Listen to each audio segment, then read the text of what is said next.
Hello everyone. A very good morning to our respected speaker, Dr. Mahinda Kondapalaka garu, and good evening to Shravan sir, and good morning to all my seniors and my dear friends. Myself Nishita, pursuing first year food technology, and today I'm going to host this session, and it's my pleasure to be a moderator for this talk. So I warmly welcome you all and appreciate you taking time off your busy schedule to join us today. So let's start the session with invocation by Vivikta. Over to you, Vivikta. This is who we are. We are a team, talented, energetic, astonishing mindsets. We can do anything and everything. We talk, we care, we respect each other. We see beauty in everyone. We are connected by hearts and driven by values. We celebrate each other. We provide value to others. We take ownership in everything. We have freedom to make mistakes. We learn as we go. We are mad to make a difference. We love disruptive ideas. We make impossible things possible. We are strong to question the creation. We believe in dreaming big. If we do not dare to dream big, are we really living? Why be ordinary when we can be extraordinary? This is who we are. By Shivani Shivsagar. Thank you, Vivikta. So now let us get into. I am so fortunate to introduce our today's speaker, Dr. Mahinda Kondapalka sir.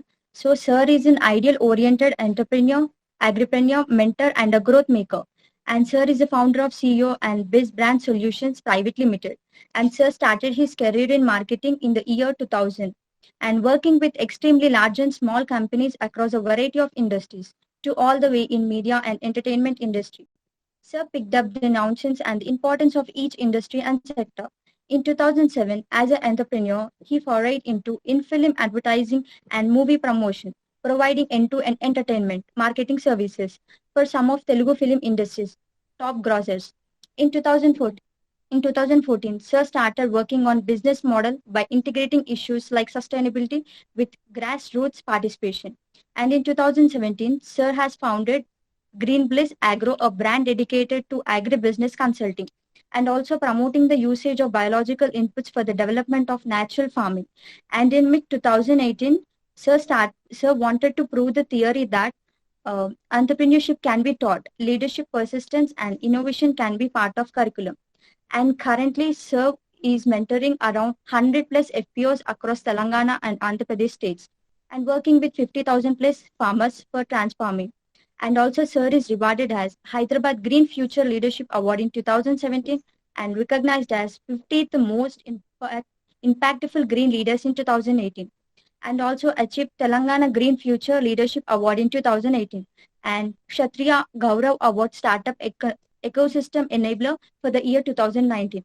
And the list goes on to tell about Sir. And now present survey, Sir vision is to impact 1 million people by 2022, including the students by empowering them to enrich their lives and touch the milestone of a 1 billion lives by 2040.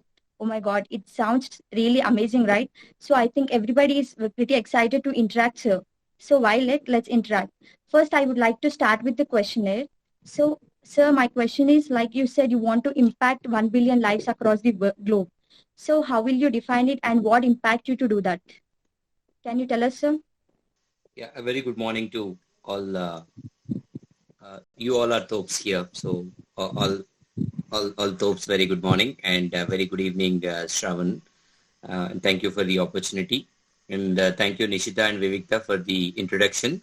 And yeah, this 1 billion vision is I think it's not 2022, but yeah, at least by 2030 want to achieve that. Yeah, and yeah, so your question, you want me to define what made to conceive this vision or what's the plan of action? Can you please repeat, Nishita? So your plan of action, like how Hmm. did you get this idea? Actually, this is not an idea.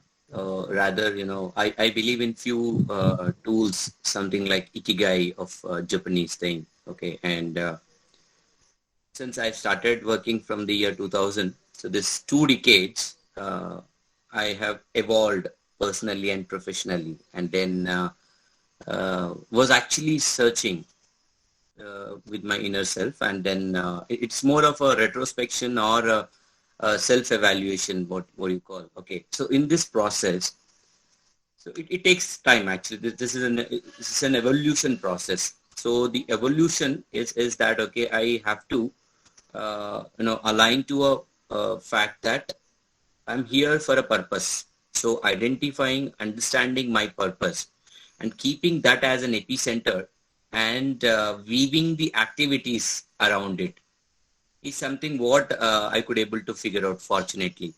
Okay, and then started working towards it. So this happened. So let me again give you some more background to it.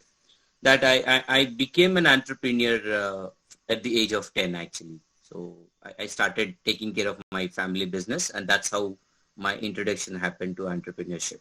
And then after that, I started working in the year 2000 outside. Until then, I was taking care of my family business. So simultaneously, my studies were going on.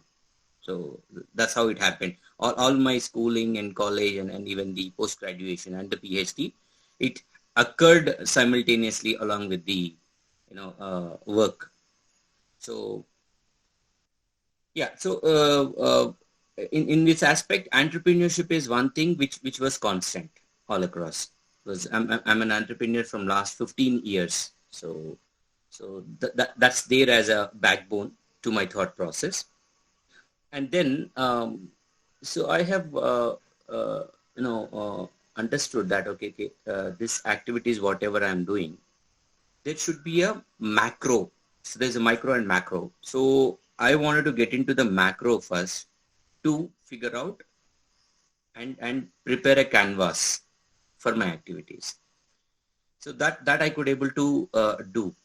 That is very essential because when you do from that perspective, it's also called a bird's eye view. Okay, so one should have a bird's eye view about your personal life, your professional life, your passion, and where you want to be yourself, because you are the driver for your life. Okay, so you should know where to stop, where to have more time, where to spend more time, where which route to take, and then whether to take a roadway or a seaway or a skyway, so all these things.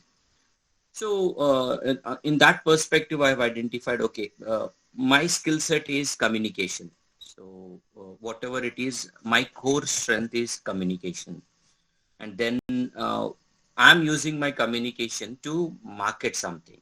So I got into marketing. So marketing of products and services. Okay.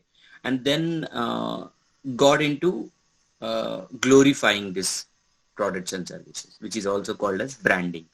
Okay, so packaging, branding, labeling, this aspect. So in this aspect, I have figured out that, okay, while doing this marketing, why can't I aim at impacting lives? So let me put this to more meaningful task, and then have a bird's eye view for my overall activities. Thinking that, and one more thing is alongside of the entrepreneurship, one more aspect which was continuing along with me in my journey was Rotary. So I started my life as a Rotaract in the year 2000 when I was into graduation. Since then, somewhere or the other, I'm in touch with Rotary Club. It's been 2 decades. And today also this opportunity came through Rotary only. Thanks to AN, he just joined. So because of him, I got introduced to Shravan, and then I got this opportunity to interact with all of you. So communication, marketing, then networking. So this networking is basically more of connection, a human connection, or a emotional bond that we are creating. So in this whole process, what I figured out is, okay, how I want to be known as. So I want to be known as a teacher and a mentor. That's my ultimate uniform or a designation that I would like to wear throughout my life. And having said that, I want to do a larger perspective, the kind of impact that I want to create. So that's where I chose this 1 billion lives, at least impacting at least 1 billion lives. But of late now things evolved so good that, now I'm confident that I will be able to do 5 billions. That's how the scenario is now.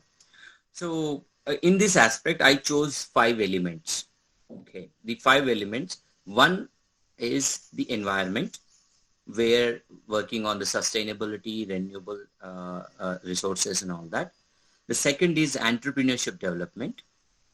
And the third is about education. Okay, no matter whatever we do something, some contribution into education. That's how I'm doing. I'm working as a guest faculty, taking up mentoring sessions, also, nurturing edu sector, edutech, all that. Then the fourth aspect is energy. So be it renewable energy or waste management, in terms of, generating power out of waste and all these kind of things, energy management. And the fifth aspect is in this energy management, another thing what we are doing is water management also. So it's waste management and water management. So managing water at the quantity and quality aspects, both. The fifth aspect is food and agriculture. So I chose these 5 elements, and the back flip of this is my profession, which is brand consulting, business consulting and brand consulting, which is marketing. So I deploy my core strength in all these 5 domains and working. So this is happening from last, it's been 7 years, these 5 elements. And then backside of it, the business consulting and brand consulting is going on from 15 years. So this is how it evolved, Nishita. So yeah, next question. Hope this is clear. Anybody, any Yes. query, please raise your hand so that I can figure out. And sir, my next question is, we have heard about this entrepreneur. Then could you just a brief us second. about this Somebody agripreneur? raised a hand. Let's clarify. Yeah. Topisal. Yes, sir. Good morning. This is Deepti, sir. Very good morning, Deepti. First of all, thank you for accepting our invitation Yeah. and having a conversation with us. We have seen in your profile that you are helping 50,000 plus farmers. Correct. Yes, sir. Right. How did they believe in you, sir? Like, someone is trying to change this really hard thing. Means it's not a hard thing, but we rarely adapt that new change in our lives. So how did they accept you? It's not a hard thing. It's a very hard thing, actually. Okay. So Yes. definitely everybody is averse to this change. So when I'm working with the farmers, so since I'm from branding aspect, so my in fact the entity name and the branding that I gave to that particular movement or that particular activity is transforming. So basically transform is TRANSFORM. That's a transform, right? Which I've coined a new terminology or a word called transfarming. So TRANSFARMING, farming. So that means trans is nothing but change. Change the way we do farm. So my tagline is transforming for world. And the company which we floated for that is Transforming Solutions Private Limited. So it all starts from conceptualizing and making a story. Okay, you need to stitch together. You need to build a story. Okay, and then you have to create a context and present it in a correct context. I totally agree with your point, Deepti, that farmers are one community who are very difficult to change. Many people are trying and working hard from many years, even the governments, non-government organizations, individuals, everyone, and people are succeeding, of late because that community, the farming community, started facing a lot of challenges now. Okay, the challenges such as everybody is now willing to learn on climate resilient farming.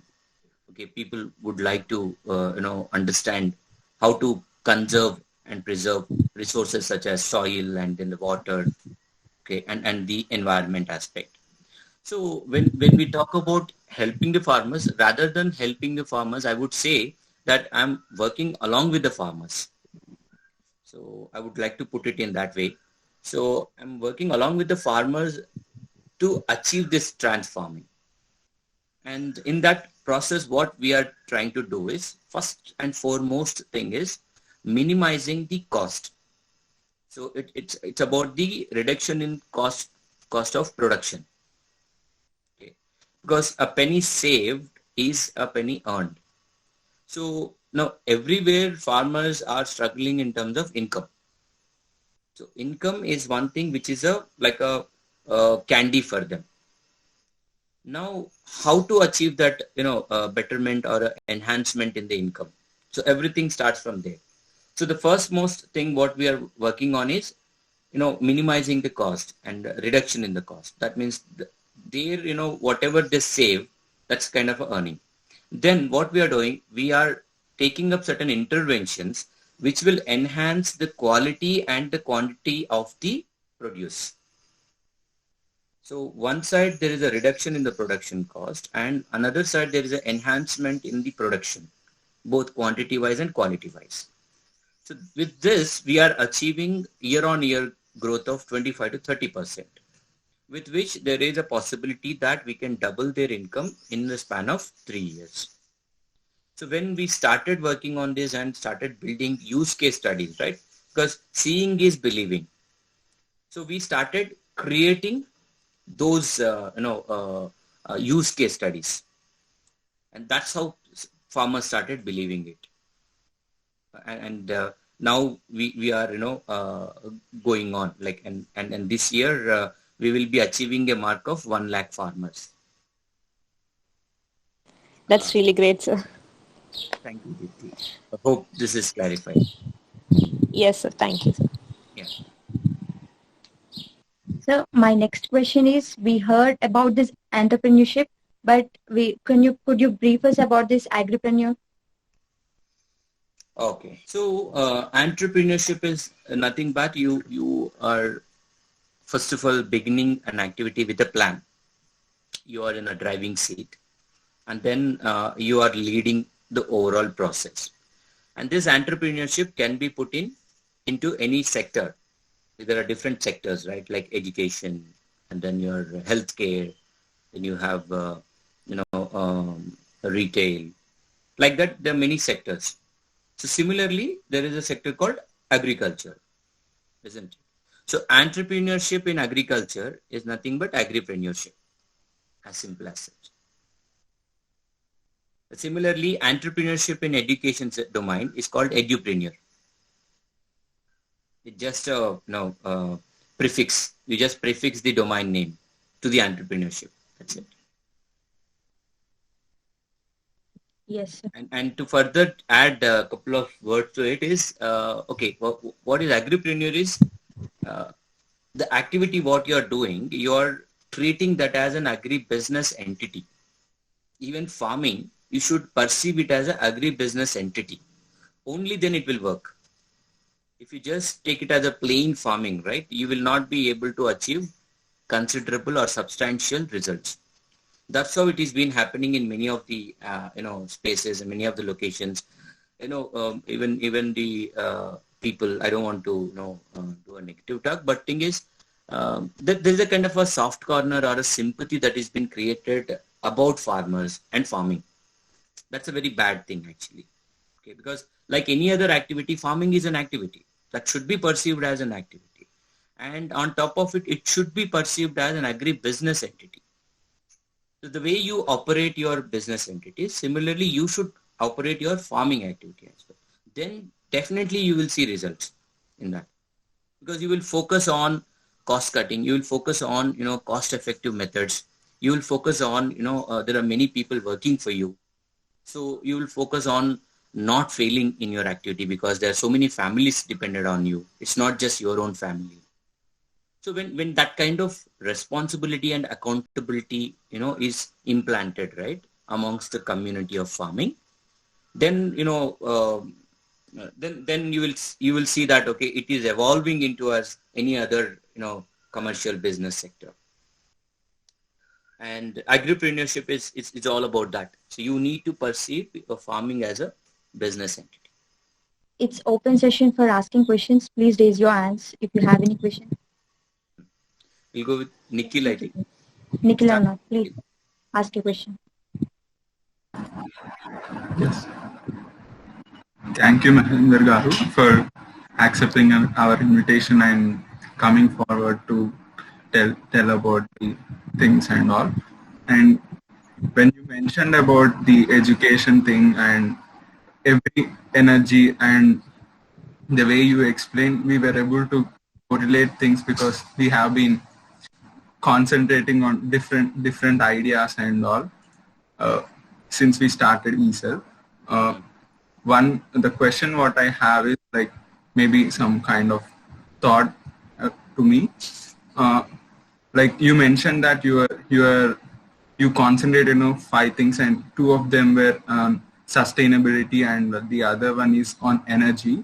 Can you explain like how you explained for the past 7 years on that area?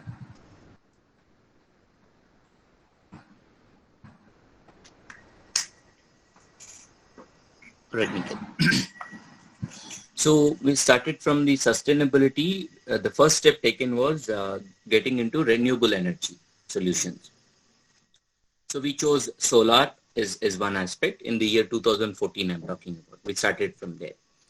So when we started this solar venture, we didn't want to get into the regular run-of-the-mill activities. So that's where we started working on at the project level, because the kind of impact that we want to create. We started working because of my prior experience in business consulting. We started working for larger solar power projects. When I'm saying that, it is in the range of from 2 megawatts to 500 megawatts capacity. That's the kind of size of the projects. So we started doing consulting for those projects. We worked with Suzlon, we worked with Mitra Energy, we worked with Access Energy. There are many players in that. So while doing that, we also got an opportunity to execute solar-based agricultural pumps.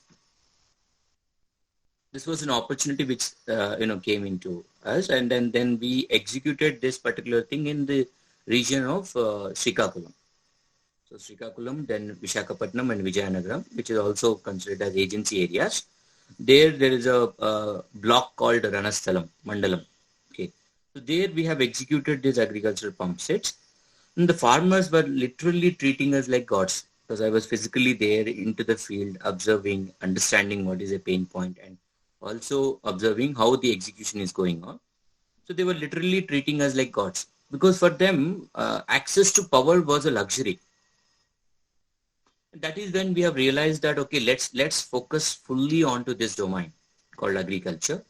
Let's centralize and do all these renewable energy solutions towards agriculture domain, apart from our regular activities.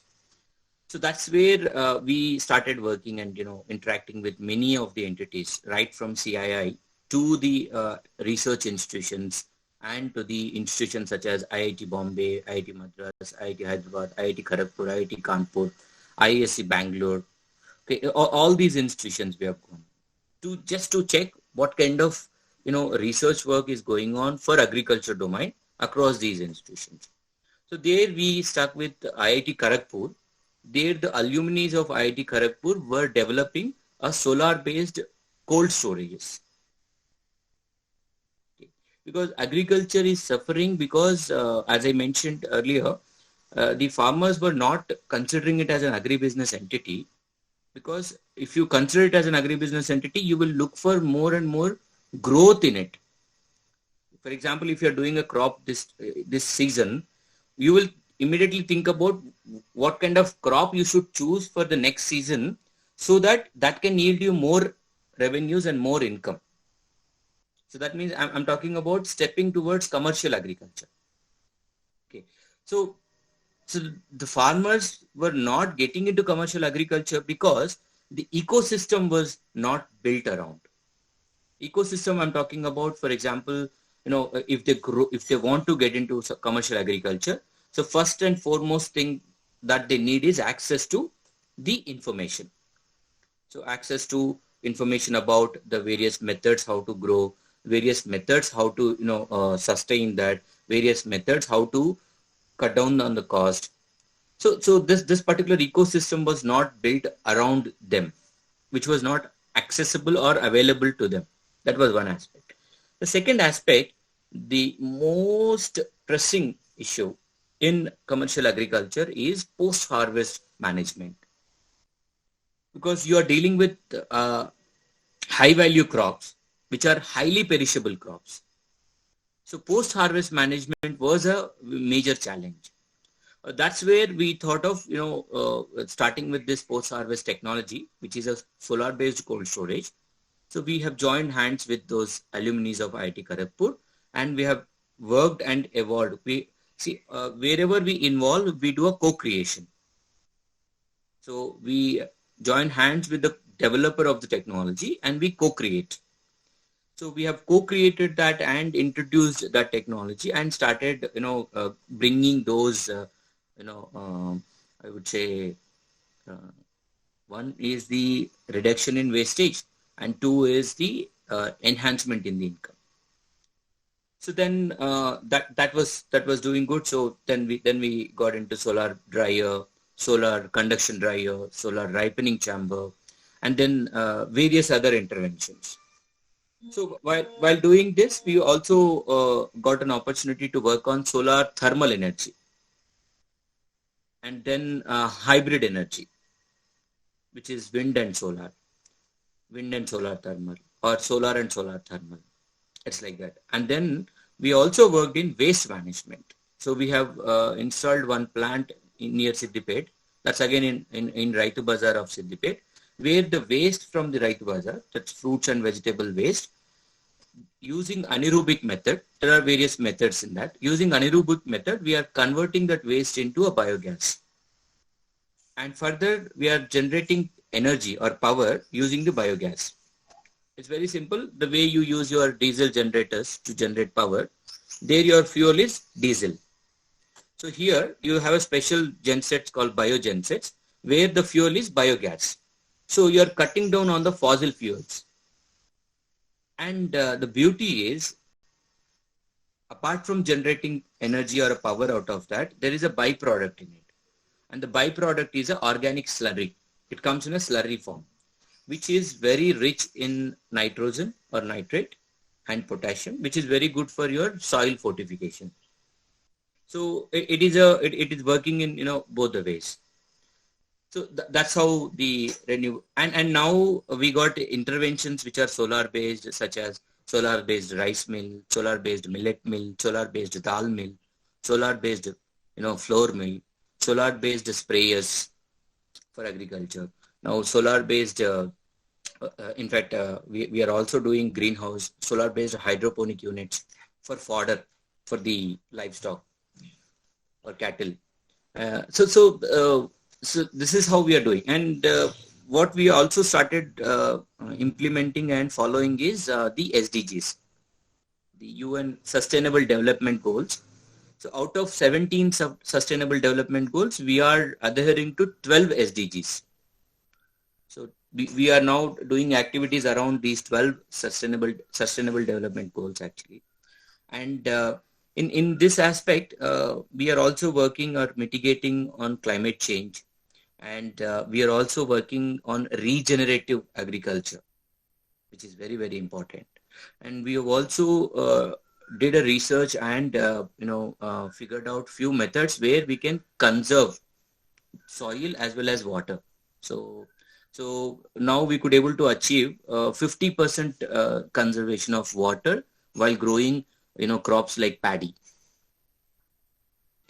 And also started harvesting energy through agri waste.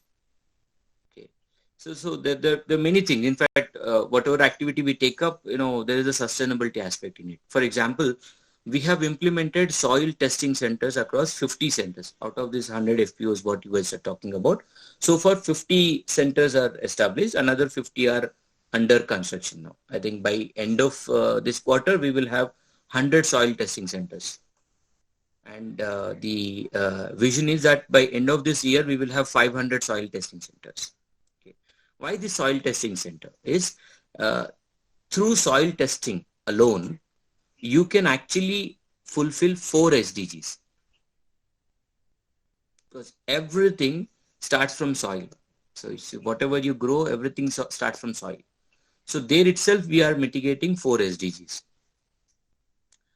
So like that, whatever you take up, there is a sustainability aspect. There's more and more to it. I'm trying to be as specific and as brief as possible. But yeah, this is only beginning. We keep on interacting and we keep on discussing. Hope this is clear, Nikhil. Yes, very clear and very interesting journey you really had. Yeah. Thank you. Yeah. One more thing added to the sustainability is, as I mentioned about the water management, right?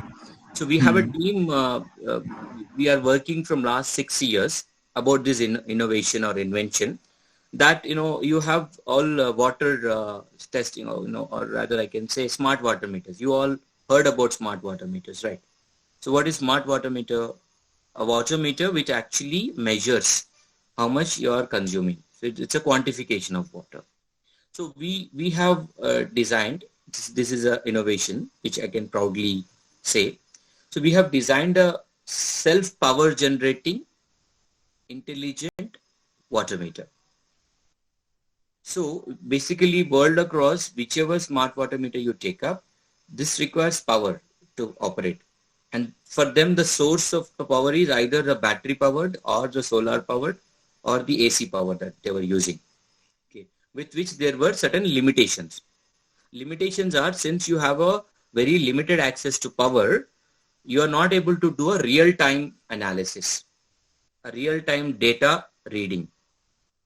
Since we have now figured out the power generation at the source, we did a very simple thing. You have a piped water distribution, right? Across that piped water distribution, where we fix this water meter, there we have fixed one small micro turbine. When the water flows through it, because there are rotations in the micro turbine, it generates power. And that we are storing using supercapacitors. Now we got very good supercapacitors which can give you a backup of to 11 months. Depends on your need and demand and the economical viability. We can take up that one. So using supercapacitors, we are storing the power there itself. So that is enabling us to read the data real time. For every 2 nanoseconds, we can fetch the data. And one more thing what we are doing is, we have another unit which will actually measure quantity. Alongside the quantity, which will also measure quality. So in terms of quantity, now we are able to detect where the pipe bursts are, pipe leakages are, water thefts are.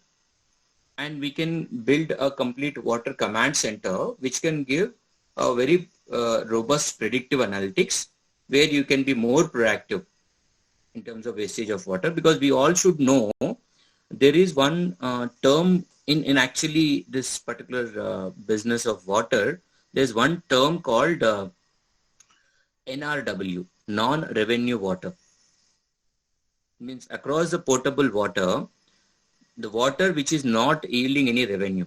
So this NRW, in India, it is 50+%. Means that much wastage is happening.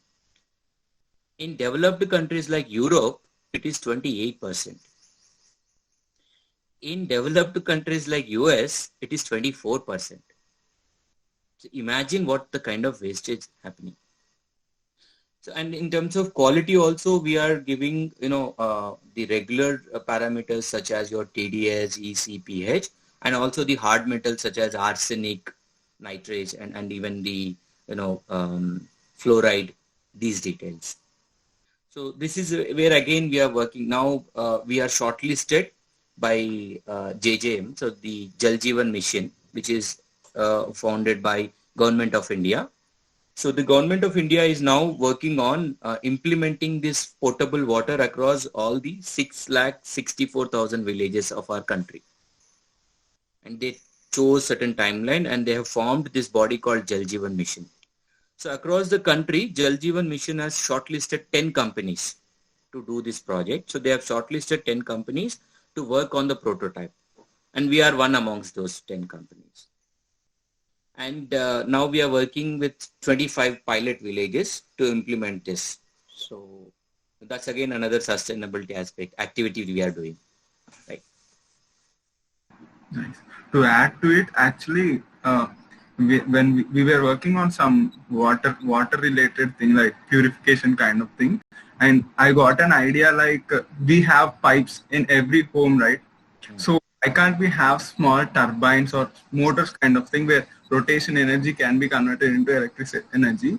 I just had a thought, but I did not do some research and all. And when you're saying this, I got connected and I was like, wow, this idea got implemented too. Really very interesting. So for B2C segment, what we are doing is we are going to fix this at the faucet level now. Okay. Okay. With that, what happens, as you know, there are you have the water flowing in the pipes, and sometimes you are not attending it, and you're locking your flat, and the water leakage happens because your tap is open. When you have this kind of system at the faucet level, right? It has enough power to shut the tap automatically. Oh, nice. That's the kind of advantage we have in that. Yes, yes. So by I think 2023 we will be introducing that to market, commercial market. Wow, nice. Yes, thank you. And when it comes to purification, I think I don't know, you have to work with active carbons. Active carbons are the best way and the cheapest way for the purification of water. Okay, okay. Yeah, I think somebody else raised a hand. We'll Nikhil, it's clear, right, Nikhil? Yes, yes, yes. Very clear and very interesting. Hello, sir. I'm Vivekta. Vivekta. Yeah, thank you so much for attending. I just wanted to ask, so you're working on commercial crops, like you want crops to be commercialized, right? So, but then I think it's not possible, or maybe, I don't know, like for every other season, if we are putting another crop or thing, the soil loses its capacity, right? So how do you deal with that? I mean, its nutrients are lost. I understood your point, Vivekta. So that's a myth. For example, what's your age, Vivekta? 17. 17. Okay. At the age of 2 or 5 years, if I ask you to walk for 5 kilometers, were you able to walk? Yeah. We'll get tired, but then yeah, we can. Right. Then after that, even if I ask you to walk 10 kilometers, you will be able to do it. Yeah. Okay. That's how your soil also need to be evolved. If you do only one crop, which is monotonous actually, okay, you are not utilizing the nutrients of the soil, 1. 2, you are killing the other elements of the soil by not utilizing them. Okay. And soil has so many microbes. It's a very natural method. You need not to use any chemical. You need not to use any fertilizer. Actually, after the Green Revolution, people have used so many chemicals and they abused soil. Now that's where we are now working more on residue-free farming. We are working more on regenerative agriculture, where without using any chemical, you can do farming. 1. 2, this method, the question what you asked, in technical terms, it should be called as crop rotation. Okay. So crop rotation is good for you. The way you have different seasons, right? Because your seasons are changing, isn't it? Okay. Why not your crop? It's a natural thing. And that's how our ancestors used to do. Earlier, there was no trading. Okay. Then that's how they used to do. So when you have a platter today, if you take your food right from your breakfast to your supper, when you take your plate, you will have at least 4 or 5 items, right? And for that, at least you will have 20 ingredients, 20 minimum. Where are all these 20 ingredients coming from? Of course, it's from farming. I mean, even the spices come from farming. Correct. So if you just go with only one particular crop for one season, where all the other 19 elements come from? So So this has to happen based on your soil type, based on the topography. Topography means the weather conditions, the geographical aspects, and the seasonal effects, these things into consideration. Okay, and then the demand versus supply in that particular market. Okay, so considering these elements, crop rotation is essential. When you expect, like I'll tell you, uh, if given a chance, okay, choice to you in your colony, okay, where do you live? Mind rails, Secunderabad. Then, so if one hospital has to be erected, because there is no hospital in Mahindra Hills residential area, you Yeah. have to come up to Chennai or later Yes. home. Yeah. If given a chance in your area, Mahindra Hills, like for example the Bauddha Nagar or at Amrita Valley, if I'm coming up with an hospital, okay, we will ask for your opinion. Which specialty of hospital you want there? If possible, all. But then, When it comes to hospital and healthcare, you want all, but you don't want farmer to explore with multiple crops. You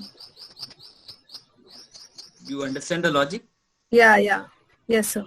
So it all goes with your convenience. And that's how you have been preparing the poor farmer also. Saying that you go with only this because you are good at this, you can't explore, you can't learn, you can't be able to perform well if you choose another one. You will be only able to understand if you explore. So always remember there is a process everyone should follow, that is, learn, unlearn, relearn. That should be a cycle. That also applies to farmer, right? Yes, sir. Yes, sir. Thank you so much. I hope I clarified. Yeah. Yes, sir. Yeah. One more Nivedita, hand last raise. question. Nivedita. Thank you, Dr. Mahindra, sir. Ah, Actually, I'm really curious and to this session, and I'm really blessed to be part of this session. Actually, I have gone through your post and I have seen that the future of India lies in its villages. So this was the statement made many times. And like, who has been the biggest support in your journey, sir? there's not one, but my ecosystem helped me, conceiving this and keep on going. Okay, and the ecosystem started from my home. So it started from my family, my parents, and then now my spouse, my child. Even I learned from my child, and even then my schooling, my teachers, and then my mentors, and then my team members who work along with me. I started learning from them, and then the other stakeholders. So the ecosystem, which consists of key stakeholders, is something which always I go by. So support is there from everywhere. See, the whole universe supports you. It's just that you have to realize that fact, and you have to recognize that, okay, there is a support is right there for you. You just need to grab it. So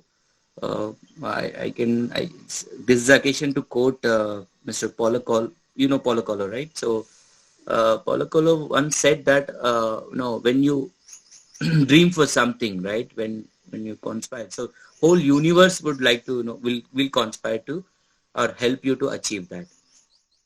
That's very true. That's what happening with me as well. And when it comes to the statement about that villages thing, yeah, our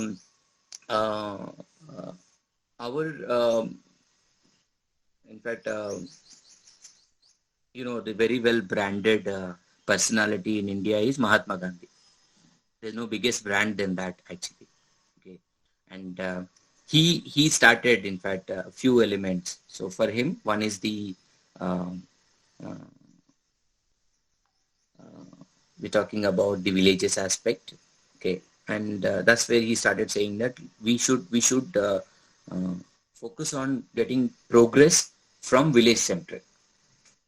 Okay, so there are so many discussions or dialogues or bias or debates happen, that, people say that from urban to rural, few people say from rural to urban. Okay. It again depends on what context and what way you're doing. But for me, it is like, wherever the most people, it is just like find the need and fill the need, as simple as such. So today I feel that still the need is there in the rural areas. And that's why I made that statement. Tomorrow, maybe rural will be self-sufficient and urban will be having that vacuum. Then the statement will change, as simple as such. Hope I've clarified. Yes, sir. Thank you, sir. Sir, there is one more thing. Yeah. APJ Abdul Kalam, sir, is your inspiration. So what is the one thing you got inspired from him? Actually, what helps me a lot is perception mapping. Because perception is a very powerful thing. Okay. One should, the more varied perceptions that you can understand and absorb, okay, the better clarity that you will have, and the better, or rather I can say more effective activity that you will take up. So for me, Dr. Abdul Kalam is inspiration for me from that perspective aspect. If one thing is given to you, to me, we will perceive it in many ways. Okay. But he is a man who has a very different perspectives. Okay. So that is something which I've learned from him. I'm fortunate that I spent good quality time, like 15 minutes, and had a very good conversation with him. I visited his home and his family, and I'm still in touch with his brothers, children, and all that. So yeah, he's like, I would say he's another person. He's the one who always wanted to be perceived as a teacher. So he wanted to be known as a teacher. So I'm just following his footsteps. Thank you so much. Shavan sir raised your hand. Hello, Dr. Mahinder. Thank you very much for interacting with us, and congratulations on all your accomplishments. I have two questions for you. Yeah. One is, how are you able to work on so many projects? So as I mentioned in the beginning, that having the bird's eye view about the overall purpose of your life. So after getting that, then I've started aligning. So I have prepared my own canvas. Okay. In the canvas, there are like elements. Okay. We need to be clear about what is our ecosystem, who all are our key stakeholders, what are the key activities that we need to take up to achieve this. So in that aspect, there are layers. So for everything, there are layers. Okay. So it's a layered activity. So when I've conceived this goal that, okay, I have to impact 1 billion lives, so I have figured out where are the most pressing challenges, where are the most pressing needs, where I would be able to contribute with whatever knowledge I have, and where I can even enhance my knowledge and get into that and do that. So that's where I have figured out that, okay, because I was coming from this marketing background and the entrepreneurial journey. Being a marketing guy and a brand management guy, I was working with multiple domains, right, from retail to telecom to healthcare to your agriculture domain, all these things. So while working with that, I figured out that, okay, these are the main elements where there are like, challenges which will in fact evolve. Like water is one major challenge which is going to, it's a bubble which is going to be, have a blast or a problem soon. And then energy is another aspect, because I'm from Adilabad district, which is a more tribal area and the interior area. So I have seen literally the access to power problems. So energy is another aspect. And no matter whatever technologies that are evolving, everything is actually dependent on access to power or the energy source. So that's a second aspect which we chose.